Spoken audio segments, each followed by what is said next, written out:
पंजाब के संदर्भ में 2 दिन से बैठक हुई। कल इंदिरा भवन में बैठक हुई है और जिसमें एलओपी और पीसीसी चीफ के साथ हम लोग बैठे, तीनों सेक्रेटरी हमारे साथ थे। और आज जो हमारे सीडब्ल्यूसी के मेंबर हैं जो पंजाब से आते हैं, उनकी बैठक हम लोगों ने की है। और अब चूंकि पंजाब की भी उल्टी गिनती शुरू हो गई, अब ये आसाम का, तमिलनाडु का चुनाव इस महीने में सब समाप्त हो जाएगा। इसके बाद जो चुनाव है वो उत्तर प्रदेश है, पंजाब है, उत्तराखंड है, यही सब चुनाव है, उसके बाद गुजरात आएगा। तो उसके चुनाव के संदर्भ में रणनीतिक रूप से हमको किस प्रकार से काम करना है, एक कैलेंडर बनाया कि हर महीने हमको क्या क्या काम करना है। तो वो सारी तैयारियों के संदर्भ में कल भी बैठक हुई और आज भी बैठक हुई। तो बहुत सार्थक बैठक हुई है और आगे फिर ये हमारा प्रशिक्षण शुरू हो जाएगा 21 तारीख से 30 तारीख तक के, जिसमें हमारे खड़गे साहब भी जाएंगे, राहुल जी भी जाएंगे और 3 राज्यों के प्रशिक्षण है जिला अध्यक्षों की, जम्मू कश्मीर, हिमाचल और पंजाब। तो 21 से 30 तक है। उसके बाद मई से बिल्कुल हमारा कार्यक्रम बिल्कुल फील्ड में दिखाई देगा। मलिन साहब, एक ये बहुत बड़ी चर्चा है कि इस बार सीटों के चयन के लिए आप लोग कई स्तर पर सर्वे करवा रहे हैं पंजाब में, उसके बारे में अगर कुछ। बिल्कुल, ये तो सर्वे तो होता ही है। क्या एआईसीसी लेवल, criteria? एआईसीसी देखिए, एक लाइन में बोले तो इम्यूनिबिलिटी है, जो जीतने योग्य है उसी को टिकट दी जाएगी। लेकिन जीतने योग्य कौन है इसका निर्धारण करने के लिए कई तरीके हैं।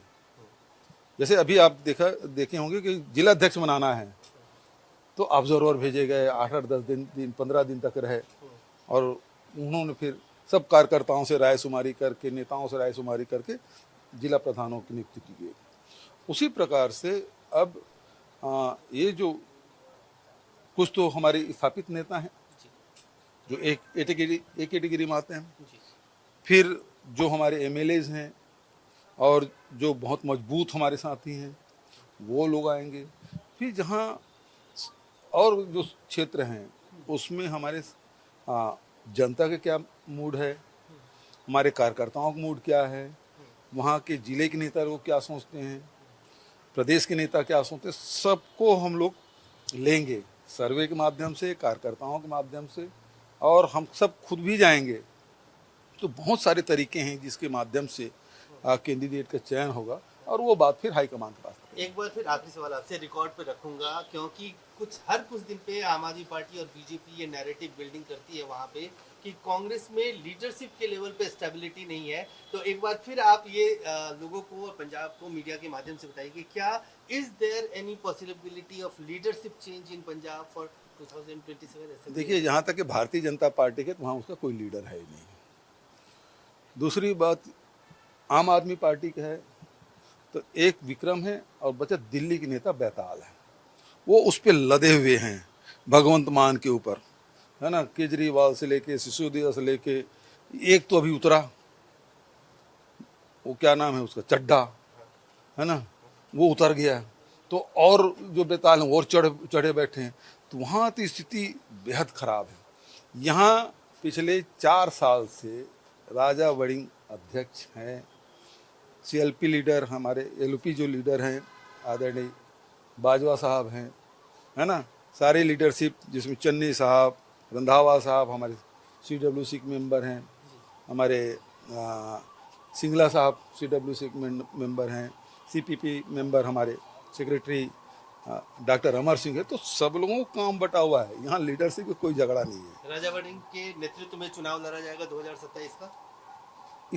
इसमें एक बार केसी वेणुगोपाल ने सीपी के घर में बोला ना, मैंने इसलिए कहा, आप एक बार फिर रिकॉर्ड पे कह दिए। मैं तो उतने दिन में और कोई परिवर्तन आया क्या? इस बीच में सबसे बढ़िया कार्यक्रम हमारे पंजाब में हुआ जो मनरेगा बचाओ, मनरेगा संग्राम जो हुआ है पंजाब में सबसे बढ़िया हुआ। और आखिरी जो कार्यक्रम तरन तारण का, जिसमें राहुल जी बरनाला में, खड़गे जी सब गए थे, सेंट्रल लीडरशिप, इतना बड़ा कार्यक्रम, तो सबके हालत खराब हो गए।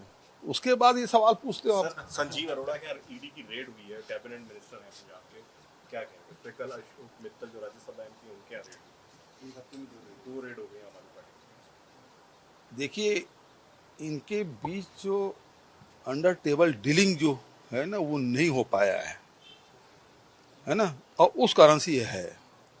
उसको सेंट्रल गवर्नमेंट है वो उसको उस ऊँट को पहाड़ के नीचे लाना चाहते हैं तो दोनों एक ही, समझ गए ना। जैसे